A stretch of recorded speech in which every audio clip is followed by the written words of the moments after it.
তুমি তো ঢাকায় থাকো, নিশ্চয় নায়ক নায়িকাদের সাথে দেখা হয়, তাই না? সত্যি সত্যি কি দেখা হয়? আজব দেখবো না। আর আমার বাসা নিচে তো আসে সবাই। ও আমাকে এসে কল করে, টঙের দোকানে বসে। আমি সময় হলে যাই, না হলে যাই না। মা কি বলো, যাও না? যাবো কেন? ওদের প্রত্যেক দিনের চা সিগারেটের বিল আমার দেয়া লাগে। কেন যাবো? বারবার ফোন দেয়, শাকিল ভাই আসো, শাকিল ভাই আসো, তুমি না আসলে আমরা আর শুটিং এ যাবো না। ওখানে কি শাকিব খানও আসে? শাকিব খান আসবে না? শাকিব খানকে ওইসব টঙের দোকানে বসে, ও অনেক বড় মাপের হিরো না। তার মানে কি দেখা হয় না? দেখা হয়তো, আরে ও তো আমার বাসায় আসে। বলো কি সত্যি?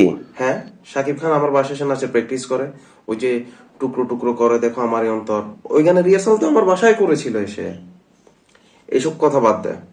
কিছুদিন আগে জাতিসংঘের মহাসচিব বাংলাদেশে এসেছিল, দেখেছিলে? তুই দেখেছিস? হ্যাঁ, কি নাম? ওই যে আন্তোনিও গুতেরেস। Very good. তোদের জন্য আন্তোনিও গুতেরেস, আমার জন্য গুতু। কি বলো, তোমার জন্য গুতু মানে? আর গুতু বলবো না, আমার অনেক কাছের লোক। আমার একদম মানে ক্লোজ ফ্রেন্ডের মতো একরকম।